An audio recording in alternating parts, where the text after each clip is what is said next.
Only 9% of IELTS test takers score Band 8 or above in listening, and most don't even know what's holding them back.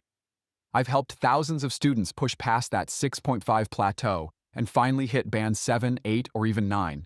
And I can tell you this, success in listening isn't about just hearing better. It's about strategy. These 30 tips aren't just random advice. They come from years of guiding real IELTS candidates, analyzing their mistakes, and watching what works under pressure. So let me ask you this. What if one small trick could be the reason you finally stop losing marks in Section 3 or 4?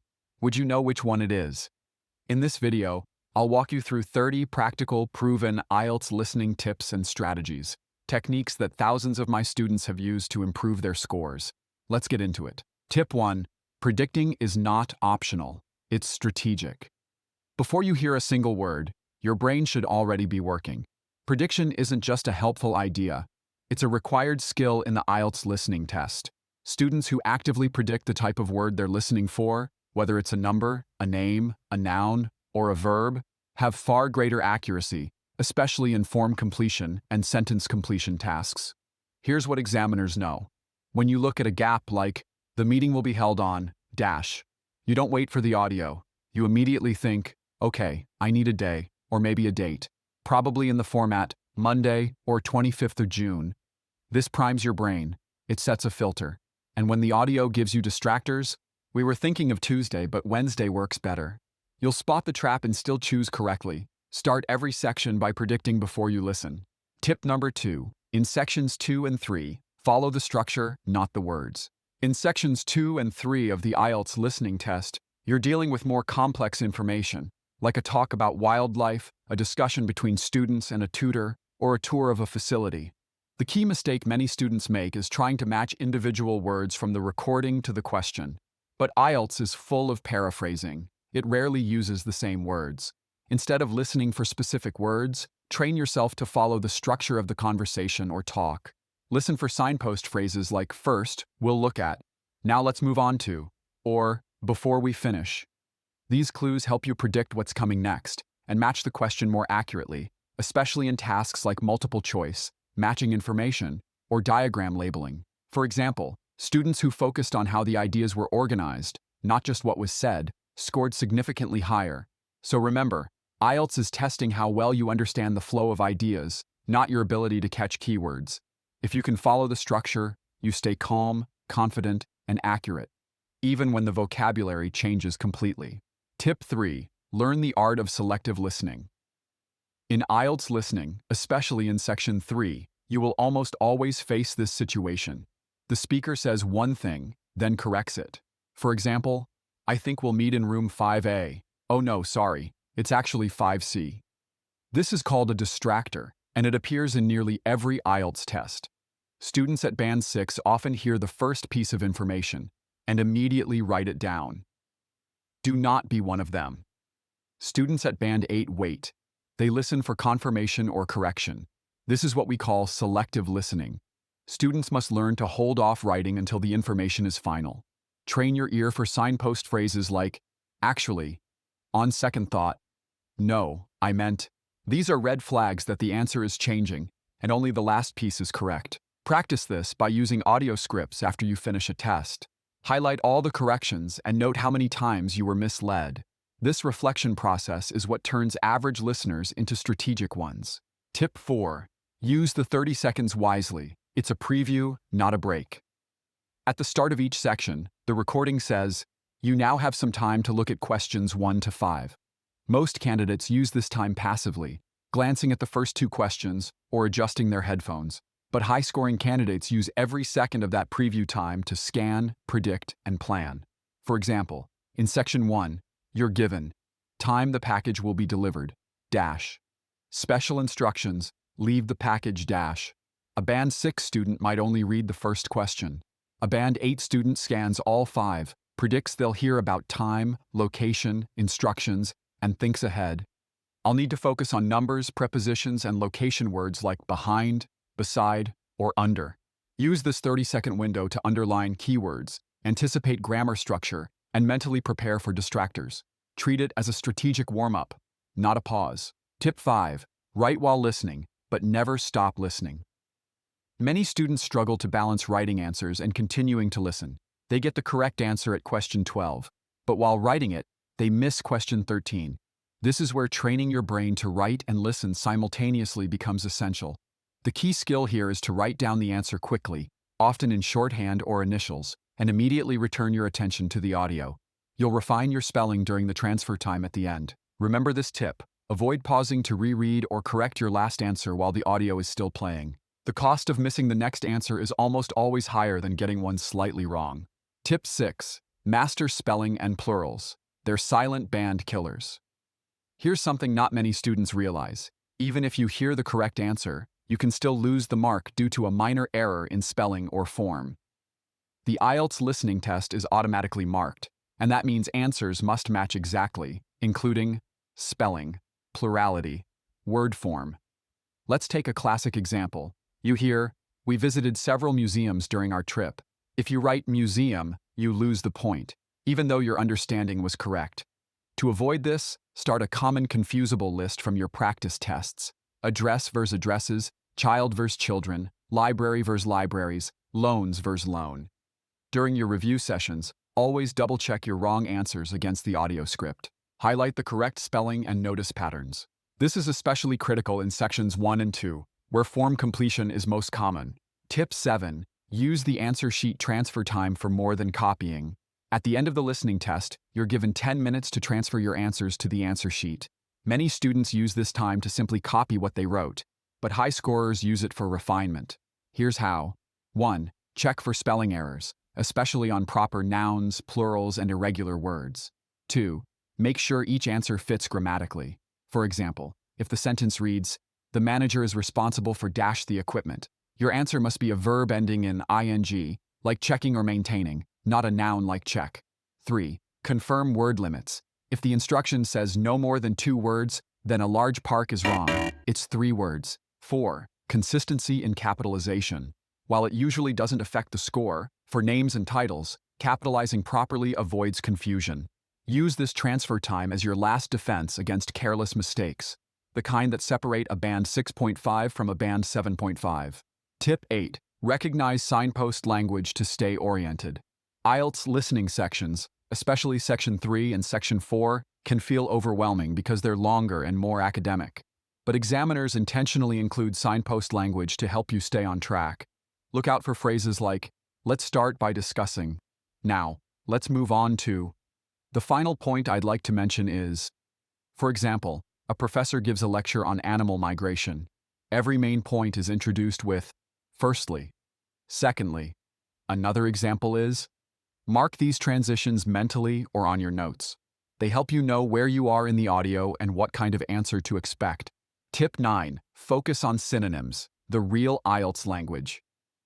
Many students lose marks because they wait to hear the exact words from the question, but IELTS tests your ability to understand paraphrased language. Let's take this example. Question: the hotel provides transportation to local attractions. In the audio, you don't hear transportation or attractions. Instead, the speaker says, "We offer free shuttle buses to the most popular sightseeing spots in the city." That's a perfect match, but only if you're trained to listen for synonyms.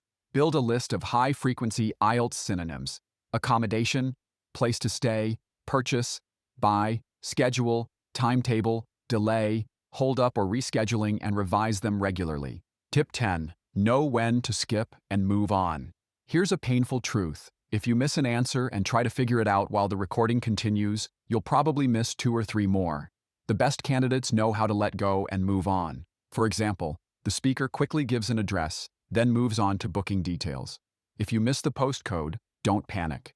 Circle the question and move your eyes to the next one immediately. Why? Because IELTS tests your real-time processing. It's better to lose 1 mark than to lose 3. During review, you can check the script, identify what you missed, and retrain that specific weakness.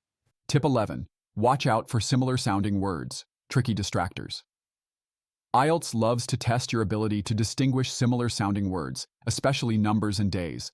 For example, "We'll need 14 chairs." A few seconds later, the speaker says, "Oh no, sorry, I meant 40.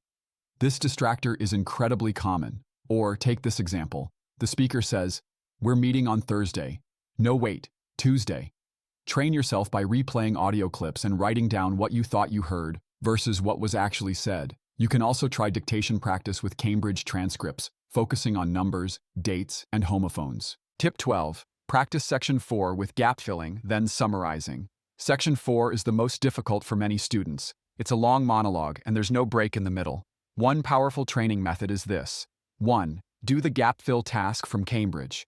2. Then, without looking at the script, try to write a short summary of the lecture. This forces you to understand main ideas, retain vocabulary, recognize academic language. For instance, the talk is about how color affects marketing. After filling in gaps like red is associated with dash, blue creates a sense of dash, you then write a 3 to 4 sentence summary of what the speaker explained. This active recall process deepens listening comprehension and prepares you for advanced sections. Tip 13. Pay attention to tone, not just words.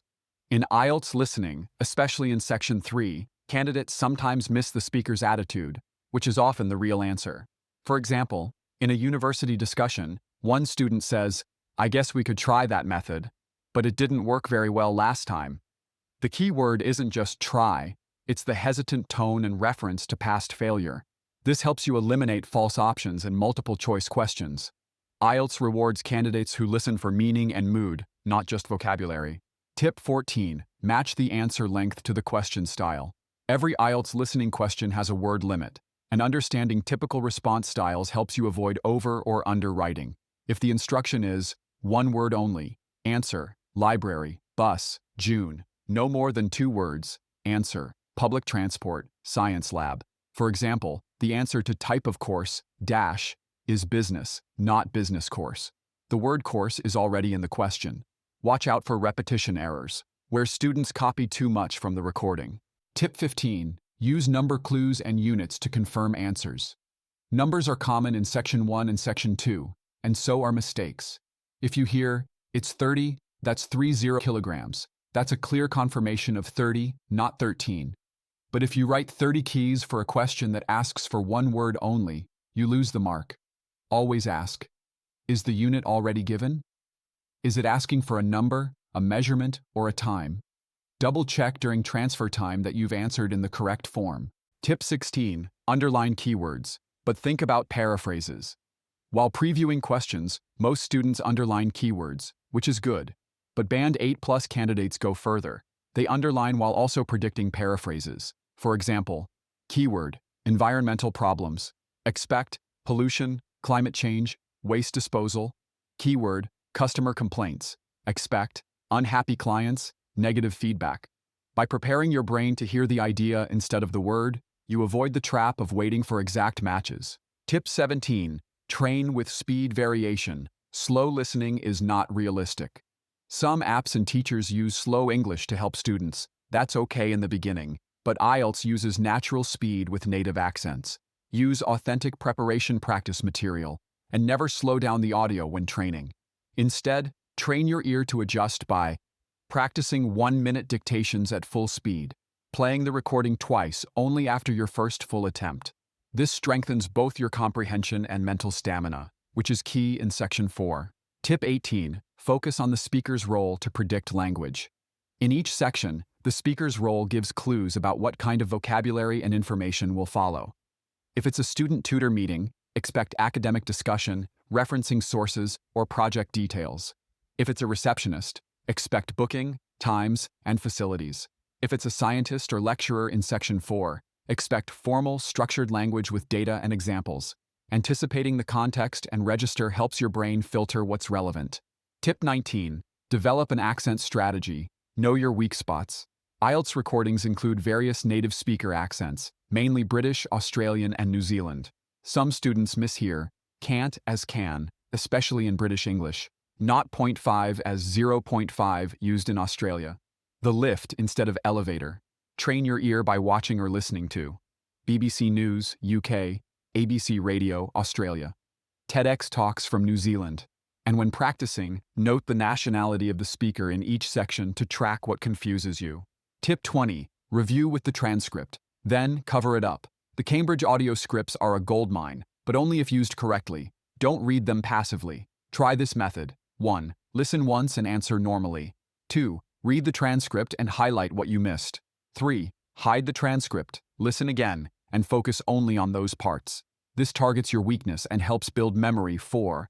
Paraphrased expressions, corrections and distractors, complex sentence structures. This is the kind of reflective practice that consistently moves students from Band 6.5 to 7.5 plus. Please subscribe for more content. Master these tips, apply them diligently in your practice, and approach the IELTS listening test with strategic confidence.